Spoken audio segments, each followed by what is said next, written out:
Good afternoon, folks. It's very, very good to see you this afternoon. Thank you very much for giving up some of your valuable Sunday afternoon to come along and listen to what I've got to say about the TPPA.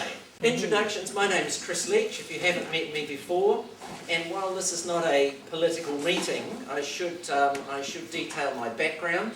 I was the candidate for the Democrats for Social Credit in the last election. The party was formerly known just as Social Credit. And I have been involved in politics for a good number of years. But this is about the TPPA and not about politics, and I'll try and restrict my comments, and when we get to questions at the end, also restrict my comments as much as possible to the TPPA and not get into party politics. What I'm going to do in this address this afternoon is give you a little bit of background as to where the TPPA originated, some of the provisions within it, some of the effects that I see those will have on New Zealand, and then a bit of a wrap-up and a conclusion. So, the TPPA, Trans-Pacific Partnership Agreement. The forerunner to this agreement was an agreement called the P4, and that was instigated by Helen Clark when Labour was in power, and the four countries involved in that were Brunei, Chile, New Zealand and Singapore, and that agreement, that trade agreement, came into force in 2006. That's now been expanded with negotiations between 12 countries and has become the TPPA. And those 12 countries are Australia, Brunei, Canada, Chile, Japan, Malaysia, Mexico, New Zealand of course, Peru, Singapore, Vietnam and the United States.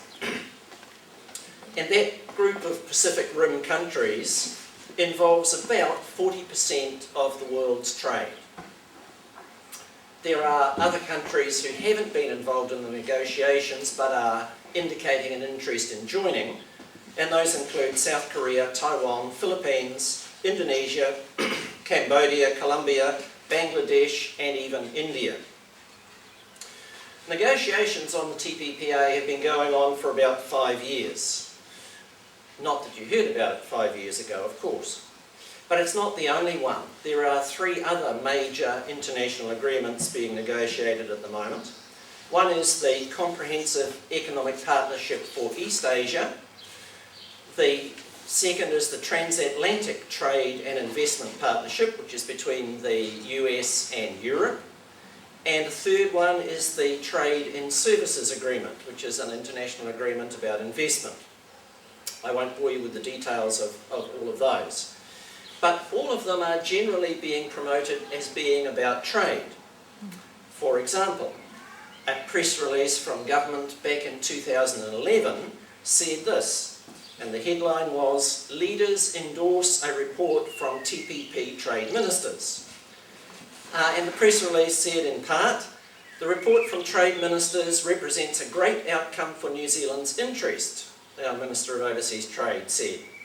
"The bottom line is that leaders are committed to a high quality agreement. This negotiation is genuinely about free trade and getting trade rules that work for exporters." And that's mostly what we've heard about the TPPA, that it's a trade agreement to facilitate trade between those 12 countries. But if you really think that it is just an agreement about free trade, then I suggest you think again, because it's much more comprehensive and wide-ranging than that, but of course you never hear about those other aspects. In fact, the agreement has 30 separate chapters, many of which have nothing to do with trade at all. And I won't detail the whole 30, but here are some of them. One of the chapters is called Competition Policy, and you could say, well, that's likely to be about trade. Cooperation and Capacity Building, well, I suppose that could be about trade. Cross-border services, electronic commerce, well, yes, maybe they're about trade. Then we get to things like environment, financial services, government procurement, intellectual property, investment and regulatory coherence, amongst others. Well, according to the US Trade Representative, which is the body which negotiates on behalf of the United States, they were seeking to see the following things in the TPPA. Comprehensive market access by eliminating tariffs and other barriers to goods, services, trade and investment. Facilitating the development of production and supply chains among TPP members. Fine. Regulatory coherence to make trade and investment more seamless and efficient. Promoting economic integration. And comprehensive and robust market liberalisation. Improvements in investment enhancing disciplines, amongst other things. So what does all that mean? Well, to put it into common language, it means harmonising standards in each of the countries, aligning laws so that there are similar laws for investment, for conservation, for tax, for the environmental regulation and so on. It's about freeing up international movement of money, foreign investment and capital flows. And it's about light-handed regulation. In other words, hands-off government. Well, of course in New Zealand we've had some experience in the last few years about light-handed regulation, haven't we? If you think about finance companies over the last 5 or 6 years, about leaky buildings, and currently about aged care issues.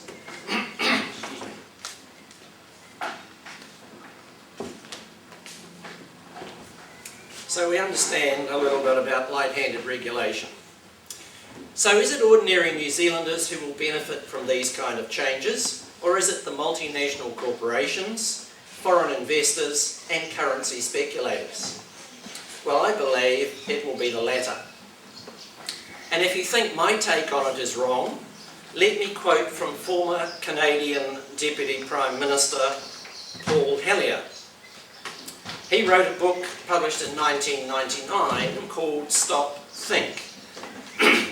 He was a strong opponent of globalisation.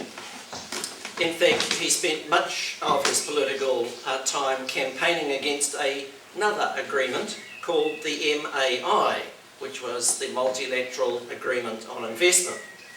And that was being negotiated between members of the OECD countries. And that was negotiated in secret as well. But when the draft became public in 1997, it drew widespread criticism from civil society groups, particularly over the possibility that the agreement would make it difficult to regulate foreign investors. And that agreement was eventually defeated as a result of intense public protest. So Paul Hellyer spent a lot of his time going through Canada and campaigning against the MAI. And in his book, he made a number of quotes, some of which I'm going to use. This one, he says, at the end of a busy day, excuse me, which included radio and TV interviews, I headed for the airport by cab, he says. For some reason, he decided to get in the front seat beside the driver. And he was asked the reason for his visit. And he said it was to discuss the MAI.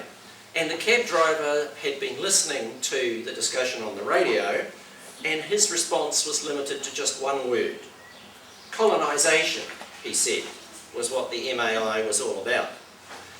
And on his flight home, Paul Hellyer thought about what the man had said and concluded he was right. The net effect of this globalisation is colonisation on a scale never before dreamed of. What is involved is the biggest power, wealth and land grab in the history of the world. The benefits do not accrue exclusively to any one country, but it is the wealthiest power elites of the half-dozen industrialised nations who are the principal beneficiaries. Mr. Hellyer says the middle class and the poor of all countries are the losers. For globalisation to succeed, he said, of course, the systematic dismantling of economic boundaries must continue, and the power of nation states to protect the interests of their citizens be curbed. continuous process that began with a trade in goods, followed by a freer flow of services, including financial services, all leading to the ultimate prize. In his view, unlimited access to other people's land, other people's resources and factories, and financial institutions. In effect, a world without economic borders. That's what Mr. Hellier thought about the MAI and globalisation, and that's what I think we're seeing with the TPPA. So what effects is this agreement going to have on New Zealand? Well, I believe it will have the most far-reaching effects of almost any agreement or piece of legislation that we have seen. Take our environment, for example. It will affect our ability to regulate deep-sea drilling, or to place restrictions on the use of hazardous substances, or to set pricing for agricultural or industrial usage of water, or to impose regulations on fracking. In fact, over 70% of cases taken by corporates through an international disputes tribunal process have been challenges to natural resource and environmental laws and policies. And that's going to be the case in New Zealand's instance as well. Let's look at genetic modification and food safety. It's no secret that United States trade negotiators wanted us to get rid of our GM labelling laws. There is an annual US report on New Zealand's trade barriers that is compiled by the US Trade Office, and it says that the US will continue to raise trade-related concerns with mandatory biotechnology labelling regimes. In other words, the labelling of GM foods. The Biotech Industry Organisation, which represents the world's giant GMO companies like Monsanto and Cargill, have also stated they want GM labelling restricted under the TPPA. That, I believe, has major consequences for New Zealand, our agriculture, and our future as a niche market producer. How about access to medicines? Well, the government has already admitted, after having said initially that that won't be the case, but they've already admitted that medicines will become more expensive as big pharmaceutical companies gain more influence over farming. And restrictions are placed on generic medicines through things like patent linkage, data exclusivity, and the availability of a new class of medicines called biologics. Companies would be able to secure patents on diagnostic, therapeutic and surgical methods for the treatment of humans or animals. So imagine that for a minute. A new advance in surgical methods would be able to be patented by an international company, and we would have to pay under that patent for the privilege of using it. Of course, our PM said medicines won't cost consumers more, that the government will pay the extra costs. Well, that's all fine and dandy, but where does the government get its money from? Out of your pocket and my pocket. So actually, we will be paying more for medicines, won't we? Recently, the World Health Organization General Director Margaret Chan told a conference in Geneva that there were some very serious concerns about the TPPA. She said, if these agreements open trade, yet close the door to affordable medicines, we have to ask the question, is this really progress at all? Can you bear the cost of $1,000 for a pill to treat hepatitis C, for example, she said, speaking to an audience of health experts, academics and diplomats in Geneva. Unless we get these prices down, many millions of people will be left behind, she said. No country in the World Health Organization objected to the private sector making a fair profit, but she was worried about companies influencing decision-making in health policy. I worry about interference by powerful economic operators in the new targets for alcohol, tobacco and non-communicable diseases, including many that are diet-related. Economic power, she said, readily translates into political power. How about tobacco and alcohol regulation? Well, you may be aware that the Australian government is currently being sued by Philip Morris, one of the big tobacco companies, for its new plain packaging policy. And this is under an old international agreement between Australia and Hong Kong. Even though Australia's highest court has ruled in favour of plain packaging, the government still faces an international arbitration case away from the eyes of the public and could end up paying hundreds of millions of dollars to Philip Morris for trying to protect the health of its citizens. And it's estimated that the costs to the Australian taxpayer of getting ready for the case in this international tribunal already exceeds some $50 million.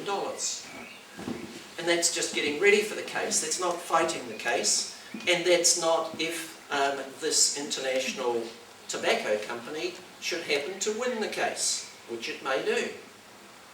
Well, we could face similar issues with our tobacco packaging, and of course with alcohol.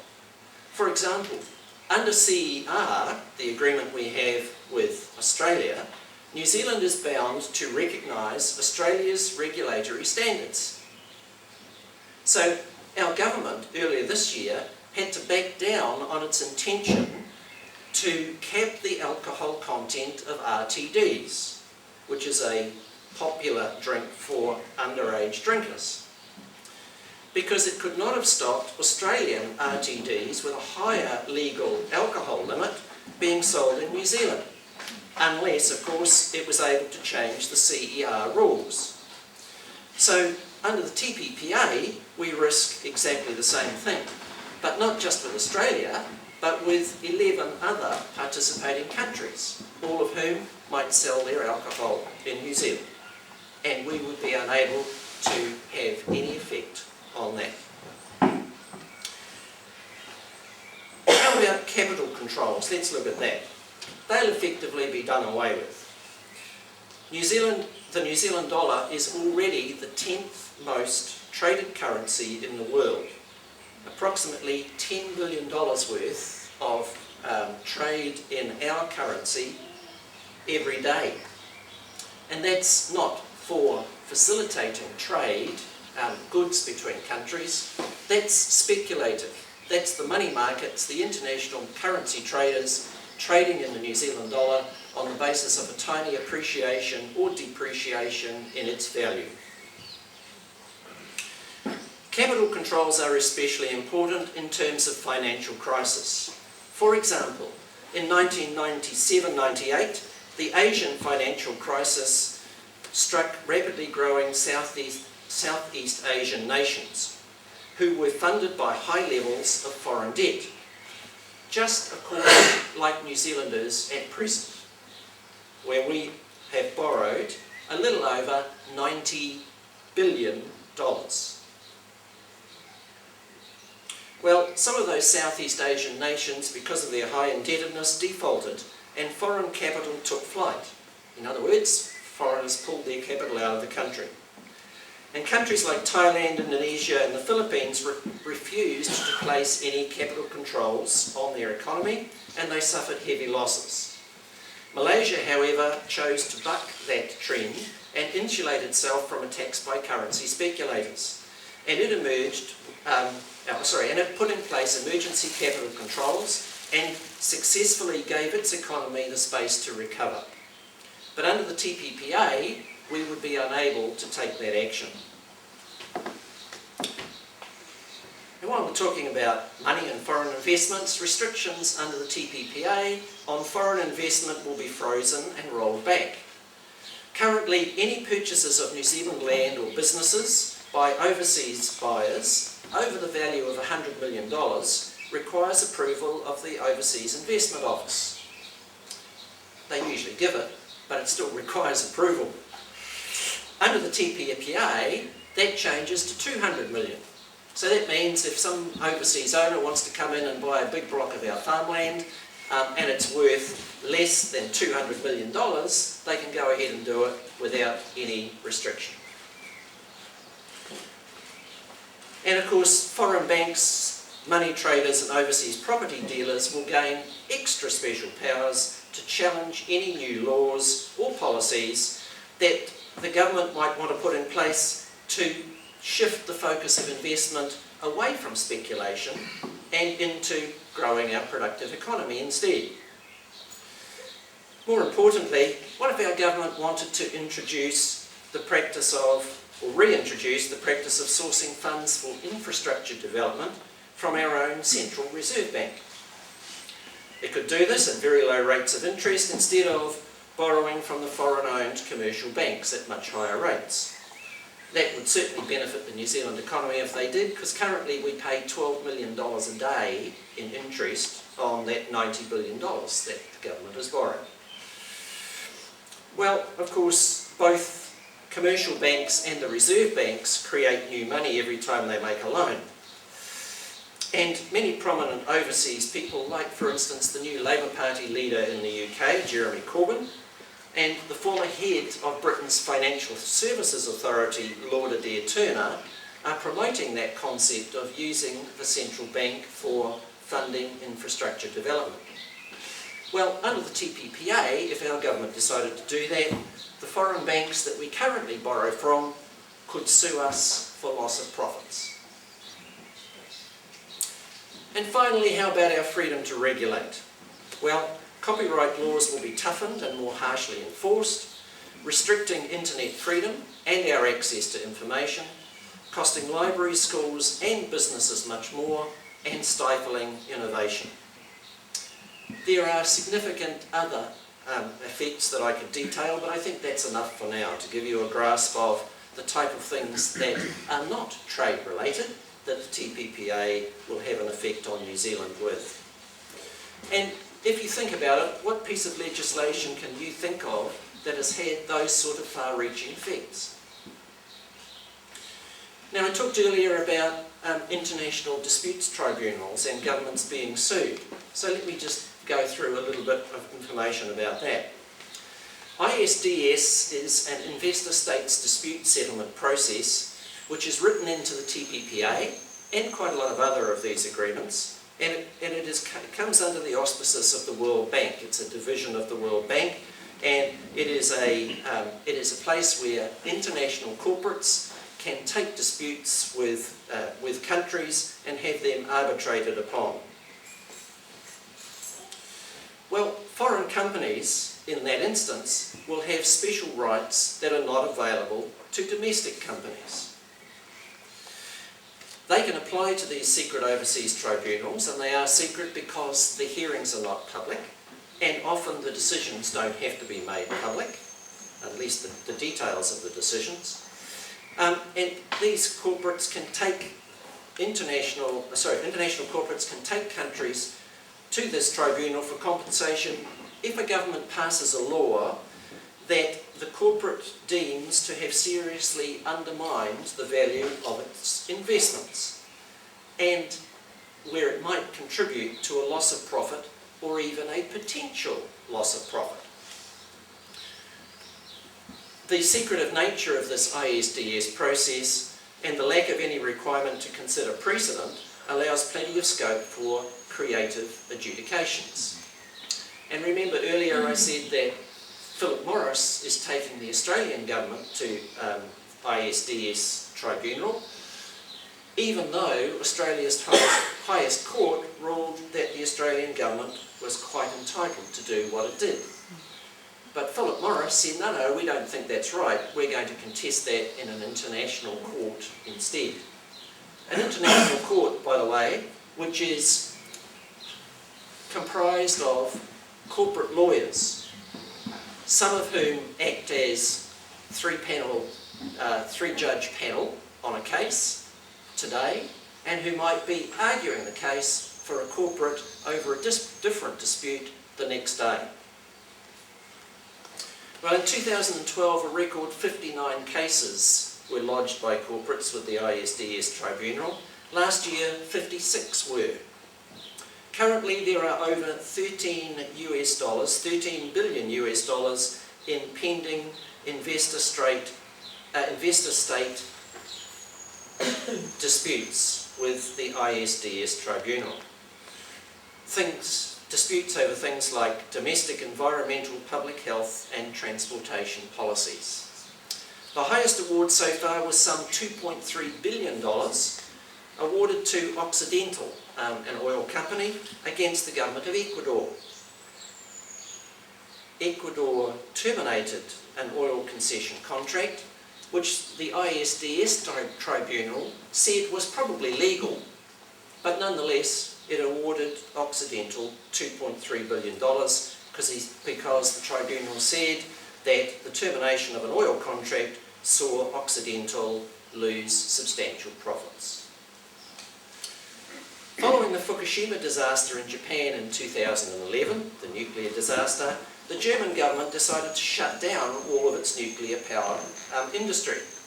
And soon after, a Swedish company that operated 2 nuclear plants in Germany demanded compensation of 3.7 billion euros from the German government.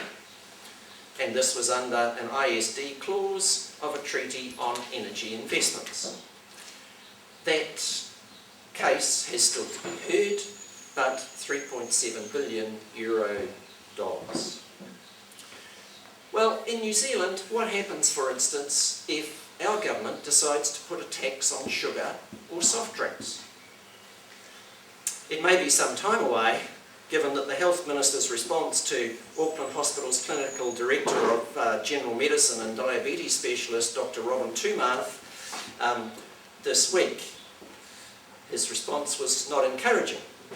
But if you haven't heard of her, Dr. Tumarth started the Fight the Obesity Epidemic campaign in 2001. But she said this week she was giving up. She said she was sick of fighting for change and getting nowhere, and the obesity rate was growing to at least 1 in 3 adults and 1 in 3 children. She'd consistently called for tougher rules on advertising and marketing junk food to children, and she also advocates a tax on sugary drinks and a junk food ban in schools.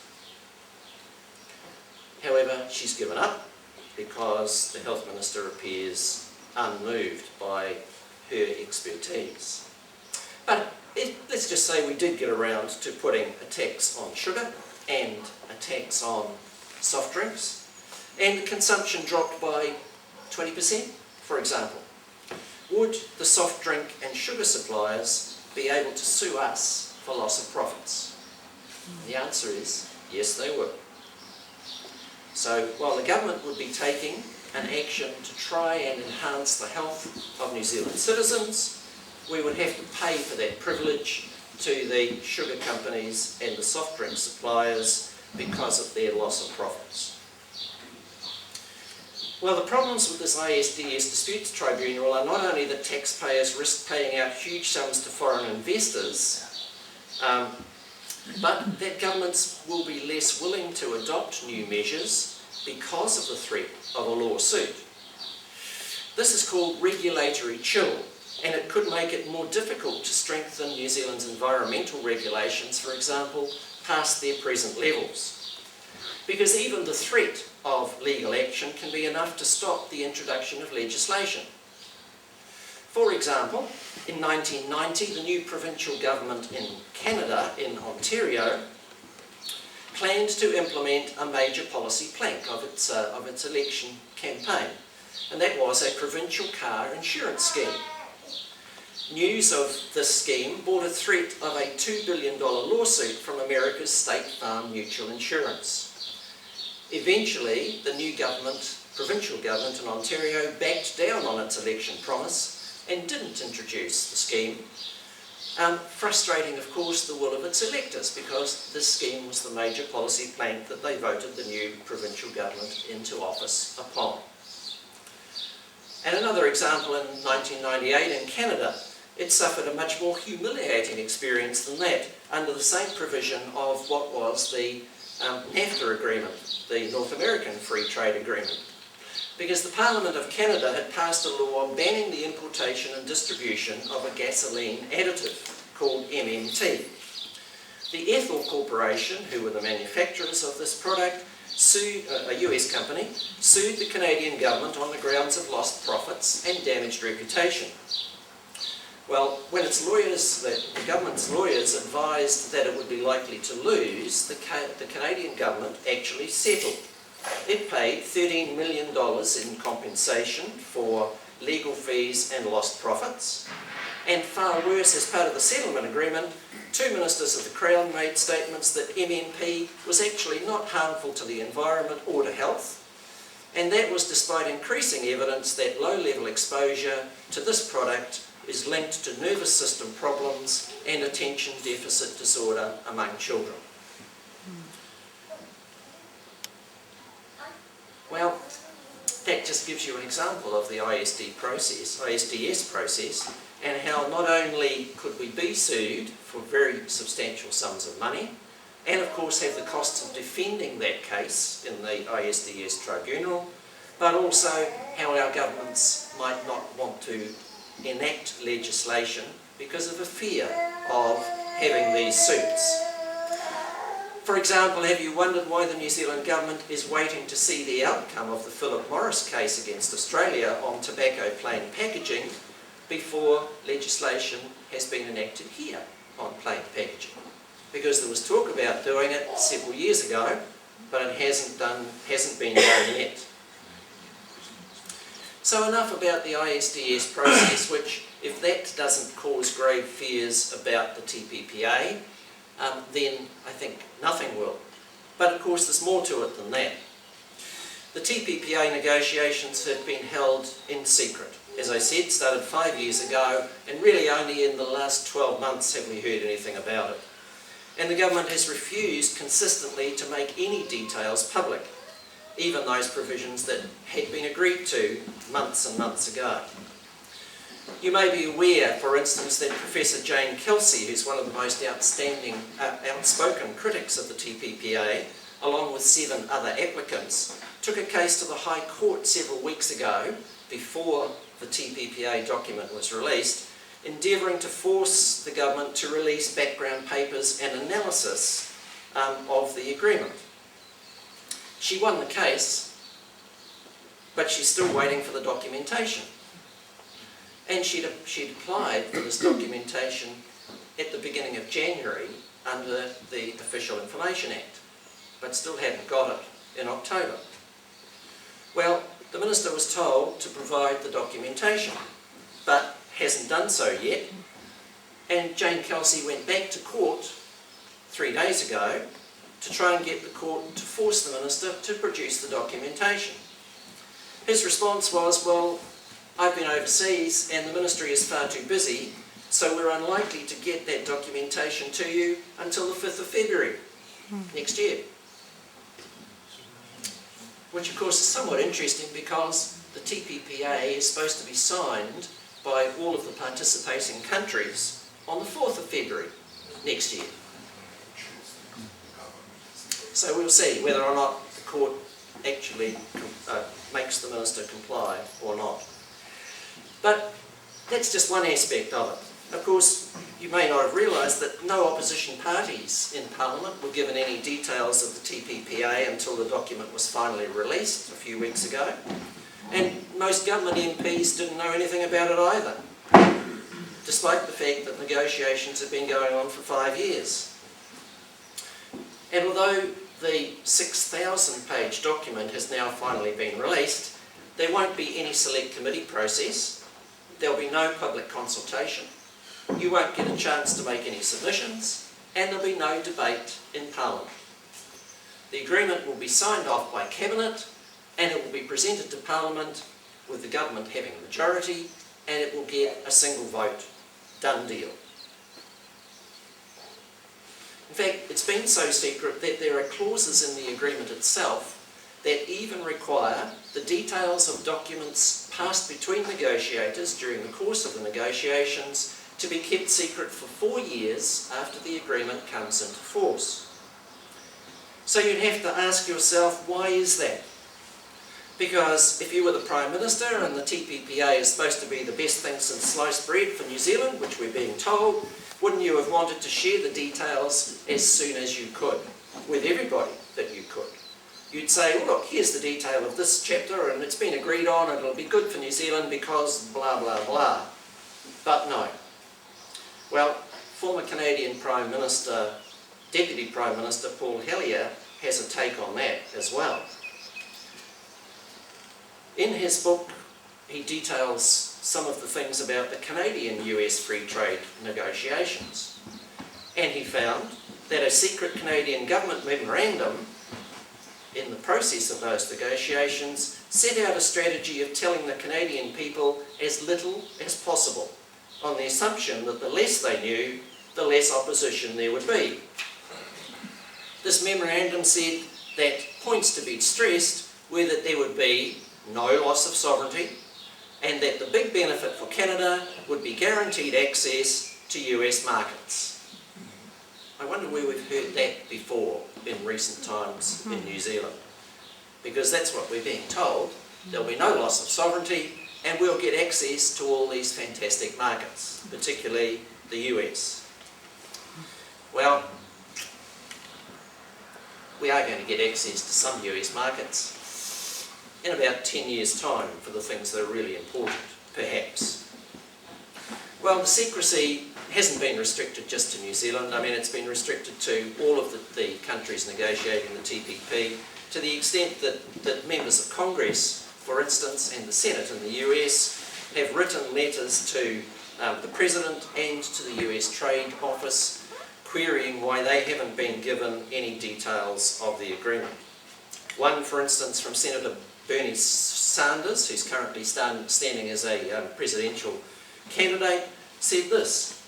He said, "It is incomprehensible to me that the leaders of the major corporate interests who stand to gain enormous financial benefits from this agreement are actively involved in writing the TPPA, while at the same time the elected officials of the country representing the American people have little or no knowledge as to what is in it."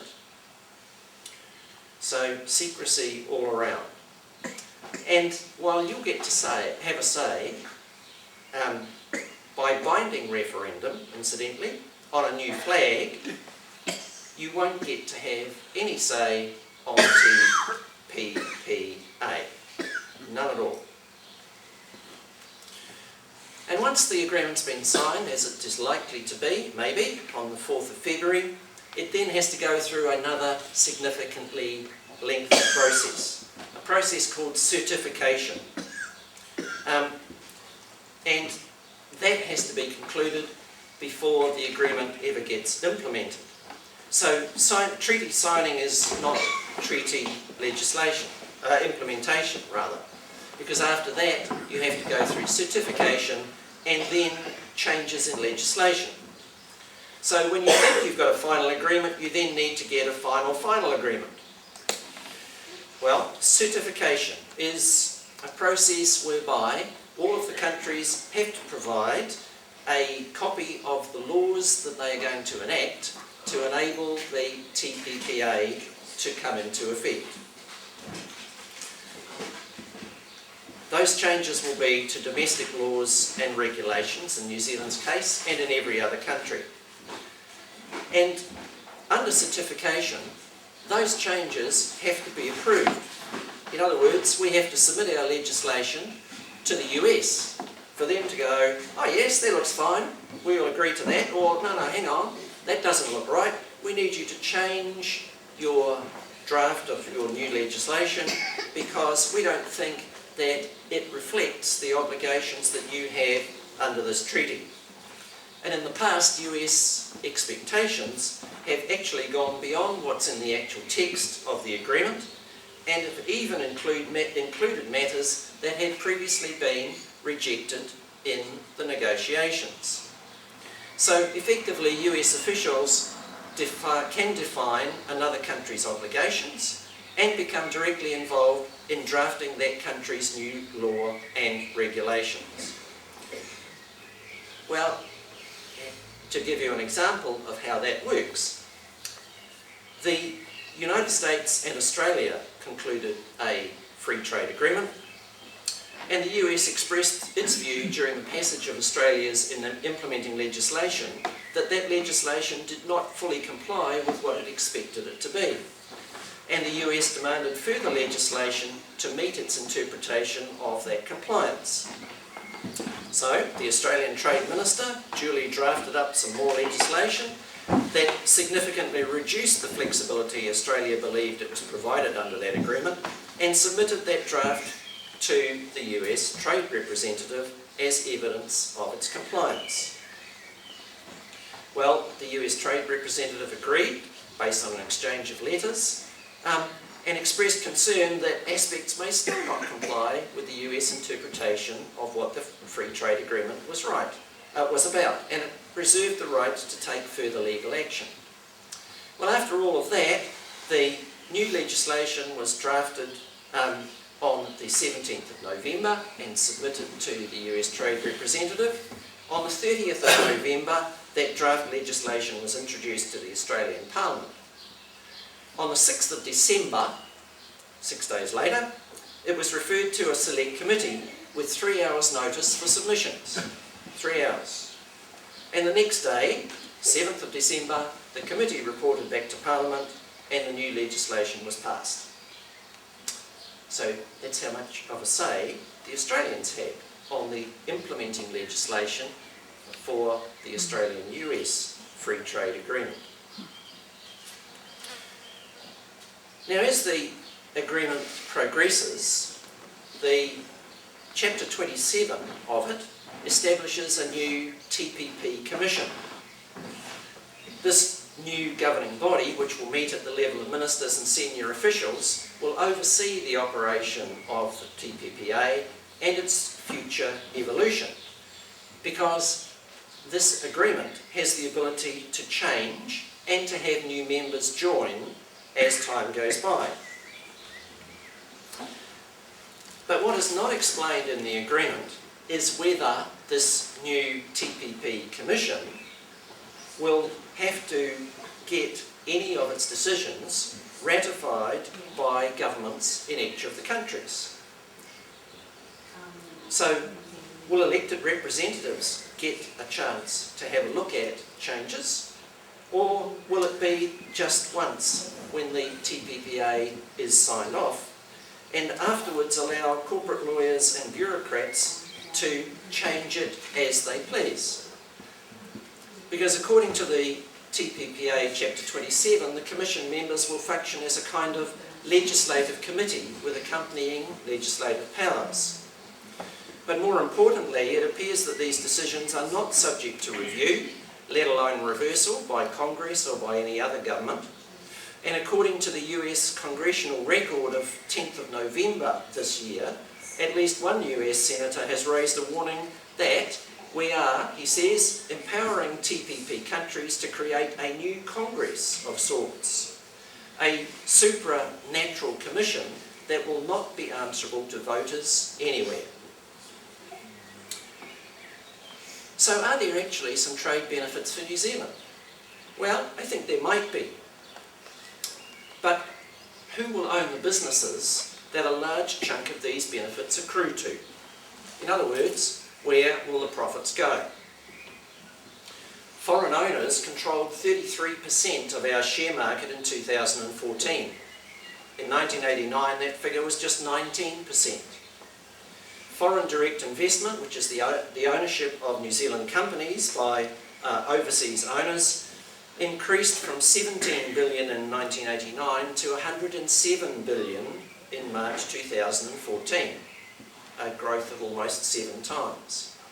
As a proportion of our economy, our GDP, foreign-owned companies now control 47% of our GDP. So these transnational corporations make massive profits out of New Zealand. In fact, those profits can now be called New Zealand's biggest invisible export, because over the last decade, those profits have averaged more than the combined exports of seafood and milk powder. In the decade between 2005 and 2014, 75.7 billion in profits was made by overseas owners of New Zealand companies, and only 28% was reinvested. That means that 70% of that profit was sent overseas.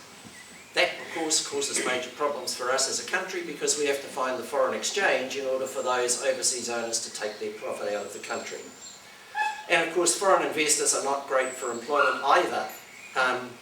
They only employ 17% of the workforce in New Zealand, down from 21% a few years ago.